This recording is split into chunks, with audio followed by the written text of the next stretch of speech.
Hi எல்லாருக்கும் வணக்கம். இன்னைக்கு ஒரு சூப்பரான ஸ்கீமை பத்தி தான் பார்க்க போறோம். ஆமாங்க, பிரதான் மந்திரி ஆவாஸ் யோஜனா அப்படின்னு சொல்லக்கூடிய அனைவருக்கும் வீடு கட்டி கொடுக்கக்கூடிய ஒரு சூப்பர் ஸ்கீமை பத்தி தான் பார்க்க போறோம். PMAY அப்படின்னு சொல்லக்கூடிய பிரதான் மந்திரி ஆவாஸ் யோஜனா. இந்த ஸ்கீம்ல அப் டு 2,67,000 வரைக்கும் நம்மளுக்கு சப்சிடி கிடைக்கும். இதோடைய ஃபுல் கால்குலேஷனையுமே உங்களுக்கு நான் எக்ஸ்பிளைன் பண்றேன். பின்னாடி என்னென்ன டாக்குமெண்ட்ஸ் வேணும், எலிஜிபிலிட்டி கிரைட்டேரியாக்குள்ள நீங்க வர்றீங்களா இல்லையா, யாரெல்லாம் வந்து பாத்துட்டீங்கன்னா சப்சிடி ஸ்கீம்ல வந்து பெனிஃபிட் அடைய முடியும் அப்படிங்கறது எல்லாத்தையுமே கிளியரா சொல்லியிருக்கேன். வாங்க பார்ப்போம். ஃபர்ஸ்ட் பிரதான் மந்திரி ஆவாஸ் யோஜனா அப்படின்னு சொல்லக்கூடிய இந்த ஸ்கீம் 2015லயே வந்து ஸ்டார்ட் பண்ணிட்டாங்க. இதுவரைக்கும் கோடிக்கணக்கான வீடுகள் கட்டப்பட்டுருச்சு. இதோடைய முக்கியமான நோக்கம் எடுத்துட்டீங்கன்னா அனைவருக்கும் வீடு அப்படிங்கிற அந்த ஒரு நோக்கம் மட்டுமே. இப்பவுமே பார்த்துட்டீங்கன்னா லாஸ்டா எலெக்ஷனுக்கு முன்னாடி இன்டரிம் பட்ஜெட்ல இன்னும் ஒரு 2 கோடி வீடுகள் வந்து கட்டி கொடுக்கப்படும் அப்படின்னு சொல்லியிருக்காங்க. ஸோ நெக்ஸ்ட் 5 இயர்ஸ்ல 2 கோடி வீடுகள் கட்டி கொடுக்கப்படும் நினைக்கிறேன். இந்த பிரதான் மந்திரி ஆவாஸ் யோஜனாவை பொறுத்த வரைக்கும் கிராமப்புறத்திலேயாகட்டும் நகர்ப்புறத்திலேயாகட்டும் எல்லாருக்குமே வீடு, அதுவும் ஈஸியா வந்து கன்ஸ்ட்ரக்ட் பண்ற மாதிரியான ஒரு மலிவான வீடுகளை கட்டி கொடுக்கறது தான் வந்து இதோடைய முக்கியமான நோக்கமாக பார்க்கப்படுது. சரி, இதுல கிரெடிட் லிங்க்டு சப்சிடி ஸ்கீம் அப்படிங்கறத பத்தி பார்த்தரலாம். அப்படின்னா என்ன அப்படின்னா, கிரெடிட் அப்படின்னாவே லோன், காசு அப்படிங்கிற ஆஸ்பெக்ட் வந்து பார்ப்போம். ஸோ நீங்க ஹோம் கன்ஸ்ட்ரக்ட் பண்றீங்களோ இல்ல வாங்க போறீங்க அப்படின்னாலும் கண்டிப்பாக லோன் அப்படிங்கறது எடுக்க தான் செய்வோம் ஆல்மோஸ்ட் எல்லாருமே. ஸோ அந்த ஹோம் லோனுக்கு சப்சிடியா வந்து இந்த ஸ்கீம் மூலமா உங்களுக்கு வந்து லோன் அமௌண்ட்டை குறைச்சுப்பாங்க. அதுதான் மெயினான விஷயம். அது எவ்வளோ ரேட்டு குறைக்கப்படும், எவ்வளோ இன்ட்ரெஸ்ட் வந்து பாத்தீங்கன்னா உங்களுக்கு குறையும் அப்படிங்கறதெல்லாம் பார்ப்போம். ஸோ ஹோம் கன்ஸ்ட்ரக்ஷனுக்கு உங்களுக்கு ஒரு அப்ராக்சிமேட்டா பேசிக்கா சொல்றேன், ஒரு 10 லட்சம் ரூபாய் செலவாகுதுன்னு வச்சுக்கோங்களேன். கண்டிப்பா 10 லட்சம் ரூபாயில கட்ட முடியாது. கிராமப்புறங்கள்ல ஒரு அஃபோர்டபுள் ஹவுஸ் அப்படிங்கிறது 10 லட்சம் ரூபாய் கட்டலாம். அங்க லோன் அமௌண்ட் வந்து நீங்க 5 லட்சம் ரூபாய் எடுக்கிறீங்கன்னா சப்சிடி 2,67,000 ரூபாய் அதுல இந்த பிரதான் மந்திரி ஆவாஸ் யோஜனால உங்களுக்கு கிடைச்சிடும். ரிமைனிங் லோன் அமௌண்ட் பார்த்துட்டோம்னா 2,33,000 ரூபாய் தான். ஸோ இதுதான் வந்து விஷயம். இப்படிதான் வந்து பேசிக்கா வந்து கால்குலேஷன் உங்களுக்கு நான் சொல்லியிருக்கேன். இதோட இன்னும் இன்ட்ரிகேட்டான டீடைல்ஸ் பின்னாடி நான் உங்களுக்கு ஃபுல்லு கால்குலேஷனே போட்டு எக்ஸ்பிளைன் பண்ணியிருக்கேன். சரி, இந்த ஸ்கீம்ல அப்ளை பண்றது எப்போ அப்ளை பண்ணும் அப்படின்னு சொல்லி பாத்திரலாம். அதாவது வீடு கட்ட போறேன் இல்ல வீடு வாங்க போறேன் அப்படின்னு முடிவு பண்ணிட்டீங்க அப்படின்னா before home construction it self நீங்க வந்து இந்த ஸ்கீமுக்கு அப்ளை பண்ணிடணும். இல்ல ஹோம் லோன் வாங்க போறீங்க அப்படின்னா பேங்க்ல போயிட்டு நான் வந்து ஹோம் கட்ட போறேன் இல்ல வந்து வீடு வாங்க போறேன் அப்படின்னு சொல்லிட்டு லோன் வாங்க போவீங்களா, அப்பவே வந்துட்டு எனக்கு இந்த பிரதான் மந்திரி ஆவாஸ் யோஜனா மூலமா சப்சிடி வேணும் அப்படின்னு சொல்லிட்டு பேங்க்ல நீங்க இன்ஃபார்ம் பண்ணிடணும். அப்படி பேங்க்ல சொல்றப்போ உங்களுக்கு லோன் வர்றதுக்கு முன்னாடியே ஃபார்ம் வந்து கொடுப்பாங்க. அதெல்லாம் ஃபில் பண்ணிட்டு நீங்க கொடுக்கணும். ஸோ அந்த ஃபார்ம்ல வந்துட்டு நீங்க எலிஜிபிளா இருக்கும் பட்சத்துல உங்களுக்கு இந்த பிரதான் மந்திரி ஆவாஸ் யோஜனாக்கு கீழே 2,67,000 வரைக்குமான சப்சிடி அவைலபிளா கிடைக்கும். நீங்க எலிஜிபிளா இருக்கீங்களா இல்லையா அப்படிங்கறத பேங்க்ல செக் பண்ணிட்டு தான் கொடுப்பாங்க. ஆர் நீங்க இன்னொரு ஆப்ஷன் கூட இருக்கு, டைரக்டா வந்துட்டு வெப்சைட்டே இருக்கு. அதுக்கான லிங்க் நான் வந்து கீழே கொடுத்துட்றேன். அதாவது வந்து central கவர்மெண்ட்டுடைய Pradhan Mantri Awas யோஜனாவுடைய direct website இருக்கு. அதுலயே போயிட்டு நீங்க டைரக்டா அப்ளை பண்ணலாம். அதுல கேட்கக்கூடிய டாக்குமெண்ட்ஸ் என்ன டீடைல்ஸோ எல்லாத்தையுமே ஃபில் பண்ணி, இல்லைன்னா இந்த காமன் சர்வீஸ் சென்டர் எல்லாம் இருக்கு இல்லைங்களா, அரசு இ சேவை மையம், அங்கேயும் கூட போயிட்டு நீங்க வந்து அப்ளை பண்ணலாம். ஸோ இதெல்லாம் வந்து ஆப்ஷன். ஹோம் லோன் வாங்கல அப்படிங்கிறப்ப நீங்க அரசு இ சேவை மையத்திலயோ இல்ல டைரக்டா வெப்சைட்லயோ போயிட்டு நீங்க ஃபுல் அமௌண்ட்டும் நான் கொஞ்சம் கொஞ்சமா குருவி சேர்க்கிற மாதிரி சேர்த்து வச்சிருக்கேன், அதை வச்சு அப்படியே நான் வீடு கன்ஸ்ட்ரக்ட் பண்ணலான்னு பிளான் பண்ணிருக்கேன் அப்படின்னாலும் நீங்க அந்த இடத்துலயும் கூட நீங்க பிரதான் மந்திரி ஆவாஸ் யோஜனாக்கு எலிஜிபிளா இருக்கீங்களா இல்லையான்னு தெரிஞ்சுக்கிட்டு அந்த சப்சிடி வாங்குறதுக்கு டைரக்டா அப்ளை பண்ணிக்கலாம்.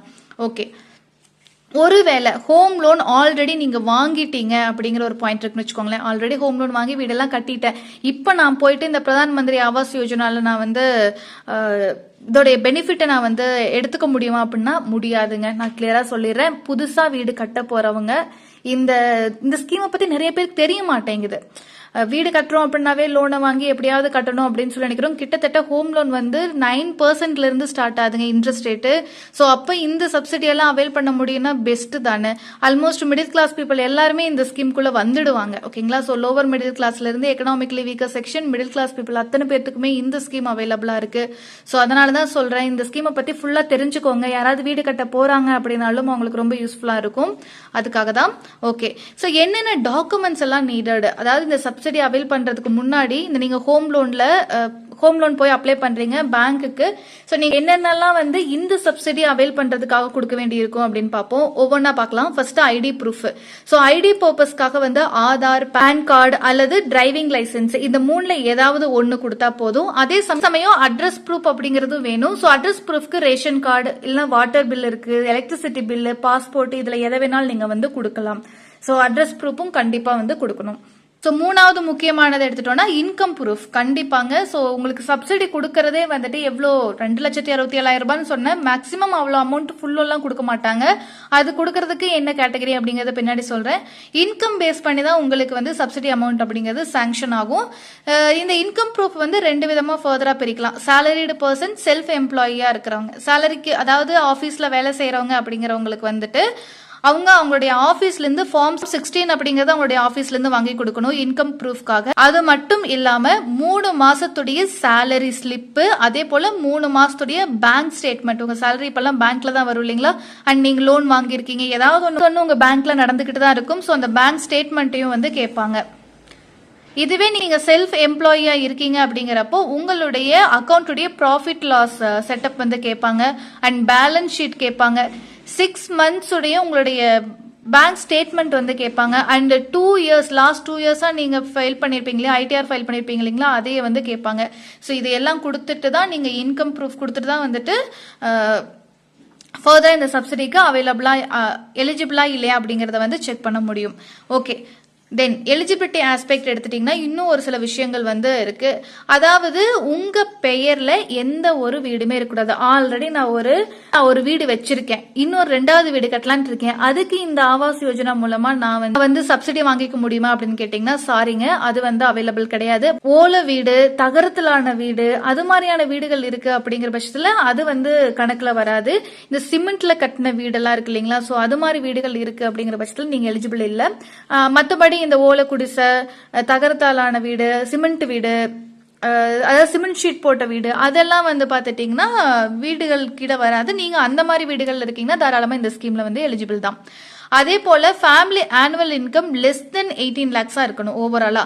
அதாவது ஃபேமிலி அப்படிங்கிறது நீங்க, உங்களுடைய ஒய்ஃப், அதாவது ஹஸ்பண்ட் அண்ட் ஒய்ஃப், குழந்தைங்க எல்லாரும் சேர்த்து ஒரு குடும்பமாக குடும்ப அட்டை இருக்கு இல்லைங்களா, சோ அந்த குடும்ப அட்டையில மொத்தமா இருக்கிற ஃபேமிலி மெம்பர்ஸ் உடைய மொத்த ஒரு வருஷத்துடைய வருமானம் 18 லட்சத்துக்கும் ஜாஸ்தியா இருந்தா கண்டிப்பா இந்த ஸ்கீம் உங்களுக்கானது கிடையாது. அண்ட் ஏஜ் பாத்தீங்கன்னா above 18 years இருக்கணும். குடும்ப தலைவர் பேர்லயே தான் இந்த வீடு கட்டணுமா, குடும்ப தலைவி பேர்லயே தான் கட்டணுமா அப்படின்னா இண்டிவிஜுவல், மேரிடு, அன்மேரிடு எந்த கேட்டகரியா இருந்தாலும் எல்லாருமே அவைலபிள் பண்ண முடியும். ஒரு சில கேட்டகரிஸ்க்கு மட்டும் உமன்ஸ் உடைய நேம்ல தான் வந்து லேண்ட் இருக்கணும். நீங்க வீடு கட்ட போறீங்க இல்லைங்களா, அந்த இடத்துல வந்து லேண்டுங்கிறது வந்து உமனோட பேர்ல இருக்கணும். அப்ப மட்டும்தான் வந்து பாத்தீங்கன்னா இந்த சப்சிடி ஸ்கீம்ல வந்து அவைலபிளா இருக்க முடியும். அதையும் நான் உங்களுக்கு சொல்றேன். ஸோ எலிஜிபிள் அப்படின்னா உங்களுக்குன்னு ஓனா சொந்தமா கான்கிரீட்ல கட்டின வீடு இருக்கக்கூடாது. Family income less than 18 lakhs per annum இருக்கணும். ஏஜ் 18 வயதிற்கும் அதிகப்பட்டவர்கள், மேற்பட்டவர்கள், அவங்களுக்கு மட்டும்தான் வந்து இந்த சப்சிடி ஸ்கீமுக்கு எலிஜிபிள். ஓகே, டிஃப்ரெண்ட் கேட்டகரிஸா வந்து இதை ஃபர்தரா பிரிச்சிருக்காங்க. இந்த ஸ்கீமையே வந்துட்டு அவைலபிள் பண்றதுக்கு ஒரு 4 விதமான கேட்டகரிஸா பிரிச்சிருக்காங்க. அது என்னென்னு பார்ப்போம். EWS அப்படின்னா எக்கனாமிக்கலி வீக்கர் செக்ஷன், அதாவது அவங்களுடைய வருட வருமானம் அப்படிங்கிறது 3 லட்சத்துக்கும் குறைவாக அப் டு 3 lakhs மட்டும்தான் இருக்கு அப்படின்னா அவங்க வந்து எக்கனாமிக்கலி வீக்கர் செக்ஷன் அப்படிங்கிற கேட்டகரிக்குள்ள வருவாங்க. அவங்க எவ்வளோ வரைக்கும் ஹோம் லோன் அப்படிங்கறது எடுக்க முடியும்னா 6 லட்சம் வரைக்கும் தான் எடுக்க முடியும். அவங்களுக்கு சப்சிடி அப்படிங்கிறது 6.5% வரைக்கும் உங்களுக்கு வந்து சப்சிடி அப்படிங்கிறது கிடைக்கும். அண்ட் LIG அப்படின்னா என்ன அப்படின்னா லோ இன்கம் குரூப், ஓகேங்களா. சோ லோ இன்கம் குரூப், இவங்களுடைய ஆனுவல் இன்கம் அப்படிங்கிறது 3 லட்சத்திலிருந்து 6 லட்சத்துக்குள்ள இருப்பாங்க. இவங்களுக்கு ஹவுசிங் லோன் அப்படிங்கிறது கிடைக்கிறது மேக்சிமம் 6 லட்சம் வரைக்கும் தான் கிடைக்கும். அண்ட் அவங்களுக்கும் சப்சிடி அப்படிங்கிறது 6.5% வரைக்கும் வந்து கிடைக்கும். அண்ட் மிடில் இன்கம் குரூப்ல வந்து ஃபர்தரா ஃபர்ஸ்ட் அண்ட் செகண்ட் அப்படின்னு சொல்லி 2ஆ பிரிச்சிருக்காங்க. மிடில் இன்கம் குரூப் ஃபர்ஸ்ட் பாத்தீங்கன்னா ஒரு வருஷத்துக்கு ஃபேமிலி இன்கம் 6 லட்சத்திலிருந்து 12 லட்சத்துக்குள்ள இருக்கணும். அவங்களுக்கு ஹவுசிங் லோன் வந்து மேக்சிமம் 9 லட்சம் வரைக்கும் கிடைக்கும். அவங்களுக்கு வந்து சப்சிடி அப்படிங்கிறது ஃபர்தரா குறையுது பாருங்க, சேலரி இன்க்ரீஸ் ஆக 4% வரைக்கும் தான் சப்சிடி கொடுக்குறாங்க. மிடில் இன்கம் குரூப் 2 அவங்க எடுத்துட்டோம் அப்படின்னா 12 லட்சத்திலிருந்து 18 லட்சம் வரைக்கும் ஆனுவல் இன்கம் இருக்கும். அவங்களுக்கு ஹவுசிங் லோன் மேக்ஸிமம் 12 லட்சம் ரூபாய் வரைக்கும் கிடைக்கும். ஆனா சப்சிடிங்கிறது ரொம்பவே கம்மி, 3% தான் வந்து கிடைக்கும். அமௌண்ட் குறைஞ்சிரும். அதே தான் நான் சொல்ல வர்றேன். இதுல economically weaker section and low income group இவங்களுக்கு வந்து மேக்ஸிமம் ஃபுல் சப்சிடி வந்து கிடைச்சிரும். 2,67,000 ரூபாயும் கிடைச்சிரும். அண்ட் இன்ட்ரெஸ்ட் ரேட் அப்படிங்கிறதும் ரொம்ப கம்மியா இருக்கும். 6.5% வரைக்கும் சப்சிடி கொடுத்து இன்ட்ரெஸ்ட் ரேட் வந்து கொடுக்குறாங்க. அது ரொம்ப ரொம்ப முக்கியம். And economically weaker section and low income group இவங்க 2 பேரும் வீடு கட்டணும் அப்படின்னா இவங்களுக்கு அந்த லேண்ட் இருக்கு இல்லைங்களா, அல்லது வீடு, அது வந்து உமன், அந்த வீட்டில் இருக்கக்கூடிய பெண்ணுடைய பெயர்ல இருந்தா மட்டும்தான் இந்த சப்சிடி அவைலபிள். மற்ற 2 கேட்டகரிக்கும் மிடில் இன்கம் குரூப்புக்கு வந்து ஃபர்ஸ்ட் அண்ட் செகண்ட் 2க்கும் யாரோட பேர்ல வேணாலும் வீடு இருக்கலாம், அது பிரச்சனை கிடையாது. அடுத்த முக்கியமான விஷயம் கண்டிஷன்ஸ். இந்த கண்டிஷன்ஸும் எலிஜிபிளா இருக்கணும். ஓகேங்களா? ஸோ எலிஜிபிலிட்டி மட்டும் கிடையாது, இந்த கண்டிஷன்ஸையும் நீங்க மீட் பண்ண வேண்டியது அவசியம். ஸோ எக்கனாமிக்கலி வீக்கர் செக்ஷனா இருக்க உங்களுடைய வீட்டுடைய கார்பெட் ஏரியா அப்படிங்கிறது 30 ஸ்கொயர் மீட்டர் தான் இருக்கணும் அப்படின்னு சொல்றாங்க. அப்படின்னா என்ன கார்பெட் ஏரியா அப்படின்னா என்னன்னா, வீடு கட்டுறீங்கன்னா செவரெல்லாம் இருக்கு இல்லைங்களா, அதையெல்லாம் விட்டுருங்க. உள்ள இன்சைடு ஹாலு, பெட்ரூமு, கிச்சன், அந்த உள்ள இருக்கக்கூடிய அளவு இருக்கு இல்லைங்களா, அந்த உள் அளவு அப்படிங்கிறது கார்பெட் ஏரியா அப்படின்னு சொல்லுவாங்க. அதுவே லோ இன்கம் குரூப்புக்கு கார்பெட் ஏரியா 60 ஸ்கொயர் மீட்டர் சொல்றாங்க. அண்ட் மிடில் இன்கம் குரூப் ஃபர்ஸ்ட்டுக்கு பார்த்தீங்கன்னா 160 ஸ்கொயர் மீட்டர்.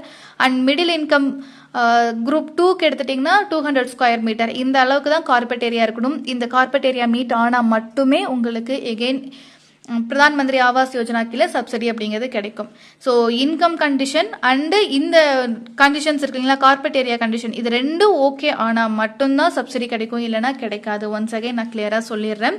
நீங்கள் பெரிய வீடாக கட்டணும், கொஞ்சம் பெருசாக கட்டலாம் அப்படின்னு யோசிக்கிறீங்கன்னா இந்த ஸ்கீமில் வந்து உங்களுக்கு அவைலபிளாக இருக்காது. ஸோ இதில் வந்துட்டு ரொம்ப ரொம்ப முக்கியம்.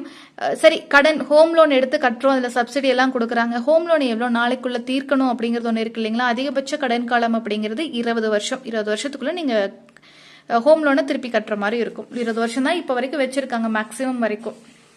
ஓகே, ஸோ எக்ஸாம்பிள் கொடுத்துருக்கேன் பாருங்க. ஸோ ஒரு குமார் அப்படிங்கிறவர் வந்து இருக்காரு. ஸோ அவர் வந்து மிடில் இன்கம் குரூப் 2 கேட்டகரியில் இருக்கார். அவருடைய ஆனுவல் இன்கம், ஃபேமிலி இன்கம் எடுத்தீங்கன்னா 12 இருந்து 18 லட்சம் ரூபாய் அந்த கேட்டகரிக்குள்ள வராரு. இன்கம் டாக்ஸ் பே பண்றவரா இருக்காருங்க, ஞாபகம் வச்சுக்கோங்க.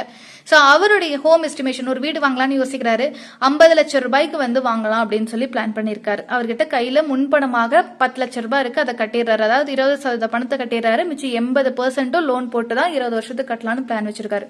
ஸோ லோன் அவர் எவ்வளவு எடுக்கணுங்க, 40 லட்சம் ரூபாய் எடுக்கணும். 10 லட்சம் ரூபாய் கட்டியாச்சு இல்லையா, 40 லட்சம் ரூபாய் எடுக்கணும். இந்த 40 லட்சத்துல 12 லட்சம் ரூபாய் வரைக்குமான காசுக்குள்ள மட்டும்தான் இந்த சப்சிடி எலிஜிபிளா இருக்கும். ஸோ மிச்சம் 28 லட்சம் இருக்கு இல்லைங்களா, 40 லட்சத்தை 28 லட்சம் கழிச்சோம்னா 12 லட்சம் ரூபாய் வருது இல்லைங்களா. இந்த 12 லட்சத்துக்கு மட்டுமே 3% சப்சிடி அப்படிங்கிற ஆஸ்பெக்ட் வந்து கிடைக்கும். ஸோ 3% சப்சிடி ஆகிறப்போ 9.7 லேக்ஸ் அது வந்து வரும். ஓகேங்களா. அண்ட் ரிமைனிங் 28 லட்சம் இருக்கு இல்லைங்களா, அதுக்கு யூஸ்வல் இன்ட்ரெஸ்ட் ரேட் தான் வரும். அண்ட் அதை வந்து எந்த கை வைக்க மாட்டாங்க, கழிச்சும் கொடுக்க மாட்டாங்க. ஸோ எடுத்துட்டோம்னா 28 லட்சம் பிளஸ் இந்த 12 லட்சத்துல உங்களுக்கு வந்து 2,67,000 ரூபாய் போகிறப்போ உங்களுக்கு 2,33,000 ரூபாய் வரும் ஆக்சுவலி. ஏன்னா உங்களுக்கு சொன்னேன் இல்லைங்களா, 2,67,000 ரூபாயும் கிடைக்காதுன்னு சொல்லிட்டு 2,30,000 ரூபாய் வரும்னு வச்சுக்கோங்க. ஸோ அப்போ வந்து உங்களுக்கு 9,70,000 ரூபாய் வந்து எகைன் அதுல இருந்து கழிஞ்சது போக மிச்சம் வருது. மொத்தமா சேர்த்தோம்னா 37,70,000 ரூபாய் வந்துட்டு அவர் லோன் அமௌண்டா கட்டணும். இதுக்கு வந்து இன்ட்ரெஸ்ட் ரேட் அப்படிங்கிறது கொஞ்சம் கம்மியா இருக்கும். அதுதான் வந்து நான் சொல்ல வர்றேன். ஓகே, ஸோ 3% சப்சிடி அப்படிங்கிறது இந்த கேட்டகரியில் தான் வந்து வருது. இப்போ economically weaker section and low income group அவங்களோட இன்கம் கேட்டகரி பார்த்துட்டீங்கன்னா வச்சு பார்ப்போம். ஸோ அப் டு 6 lakhs வரைக்கும் அவங்க வந்து லோன் எடுக்க முடியும். ஓகேங்களா. ஸோ ஒரிஜினல் லோன் அமௌண்ட் வந்து அவங்க 6 லட்சம் ரூபாய் வரைக்கும் எடுக்கிறாங்கன்னா அவங்க வந்து 20 வருஷம் 9% இன்ட்ரெஸ்ட் ரேட்டோட கட்டுறப்போ ஒவ்வொரு மாதமும் இஎம்ஐ அமௌண்ட் எவ்வளவு வரும்னா 5,398 ரூபாய் வந்து வரும். அதுவே டோட்டல் இன்ட்ரெஸ்ட் ரேட்டு 20 வருஷத்துக்கு வந்து 6,95,000 ரூபாய் அப்படிங்கிற மாதிரி வரும். ரைட்டுங்களா. ஸோ கிட்டத்தட்ட 12,95,000 ரூபாயே ஒவ்வொரு மாதமும் இஎம்ஐ ஆக 5,398 ரூபாய் அப்படின்னு கட்டுவாங்க. இதுவே சப்சிடி 6.5% வர்றப்போ அது வந்து 2,67,000 ரூபாயும் வந்து கழிஞ்சிடும். ரெடியூஸ்டு லோன் அமௌண்ட் எடுத்துட்டீங்கன்னா உங்களுக்கு 3,33,000 ரூபாய் லோன் குறைஞ்சிடும். ஓகேங்களா. ஸோ லோன் அமௌண்ட் இவ்வளவுதான் இருக்கும். இப்போ இந்த ரெடியூஸ்ட் லோன் அமௌண்ட்ல நீங்க 20 வருஷத்துக்கு அதே 9% இன்ட்ரெஸ்ட் ரேட்ல வந்து வட்டியோட வந்துட்டு இஎம்ஐ கட்டுறீங்க அப்படின்னா ஒவ்வொரு மாதமும் 2996 ரூபாய் தான் வரும். கிட்டத்தட்ட 3000 ரூபாய் தான் நீங்க கட்டுற மாதிரி இருக்கும் லோன்னு சொல்லிட்டு. டோட்டல் இன்ட்ரெஸ்ட் வந்து பாத்தீங்கன்னா கிட்டத்தட்ட 3,86,061 ரூபாய் தான் வந்து வரும், ஜாஸ்தி வராது. இங்க பாருங்க 6,95,000 ரூபாய்க்கும் 3,86,000க்கு எவ்வளவு டிஃபரன்ஸ் பாத்துக்கோங்க. கிட்டத்தட்ட 3 லட்சம் ரூபாய் பக்கமா குறைஞ்சிருது. அண்ட் இப்போ ஒருவேளை நீங்க ஆவாஸ் யோஜனாவுடைய சப்சிடி எடுக்கல அப்படின்னா நீங்க மாசம் 5,400 ரூபாய் கட்டுற மாதிரி இருக்கும். ஒருவேளை எடுத்ததுக்கு அப்புறம் நீங்க வெறும் 3,000 ரூபாய் தான் கட்டணும். கிட்டத்தட்ட இஎம்ஐ வந்து 2,402 ரூபாய் வந்து சேவ் ஆகுது அப்படின்னு சொல்றாங்க. இன்ட்ரெஸ்ட் வந்து ஓவராலா 3,08,939 ரூபாய் வந்து சேவ் ஆகுது அப்படின்னு வந்து சொல்றாங்க. ரைட்டுங்களா? சோ இதுதான் வந்து கேட்டகரி. உங்களுக்கு கால்குலேட் பண்ணி ரொம்ப கிளியரா வந்து சொல்லிட்டேன். சோ பிரதான் மந்திரி ஆவாஸ் யோஜனாவுடைய ஸ்கீமை ஈஸியா அவைல் பண்ணலாம். கீழே நான் உங்களுக்கு டிஸ்கிரிப்ஷன்ல எந்த வெப்சைட்ல போயிட்டு நீங்களே டைரக்டா அப்ளை பண்ணலாம் அப்படிங்கறதையும் பாக்குறேன். ஹோம் லோன் எடுக்க போறீங்க அப்படின்னா கண்டிப்பாக நீங்க இந்த பிரதான் மந்திரி ஆவாஸ் யோஜனால நான் எலிஜிபிளா இருக்கேன், சோ எனக்கு வந்துட்டு வீடு கட்டுறதுக்கு சப்சிடி வேணும் அப்படின்னு சொல்லி ஃபுல்லா ஃபார்முலா ஃபில் பண்ணி கொடுங்க. கண்டிப்பா இந்த ஸ்கீம் நிறைய பேருக்கு ஹெல்ப்ஃபுல்லா இருக்கும். ஹோம் லோன் வாங்கிட்டு எவ்வளோ பேரு ரொம்ப பெரிய ஒரு 20 வருஷம் கமிட்மெண்ட் அப்படிங்கிறப்போ ரொம்ப பெரிய அமௌண்ட்டை கொடுக்குற மாதிரி இருக்கும். இப்படி இந்த ஸ்கீம் அவைல் பண்றப்போ உங்களுக்கு ஆல்மோஸ்ட் கொஞ்சம் அமௌண்ட் வந்து நல்லாவே ரெடியூஸ் ஆகும். அதற்காக தான் நான் உங்களுக்கு கிளியரா சொல்லியிருக்கேன். அண்ட் உங்க வீட்டில் உங்க ஃப்ரெண்ட்ஸ் அண்ட் ஃபேமிலி யாராவது ஹவுசிங் லோன் எடுத்துட்டு கட்டலாம், வீடு கட்டலாம், இல்ல வீடு வாங்கலாம் அப்படின்னு இருக்காங்கன்னா அவங்களுக்கு இந்த வீடியோவை கண்டிப்பா வந்து ஷேர் பண்ணுங்க. இன்னொரு வீடியோல சந்திப்போம். உங்களுக்கு இந்த வீடியோ பிடிச்சிருந்துச்சுன்னா ஒரு லைக் மட்டும் தட்டி விட்டுட்டு போங்க.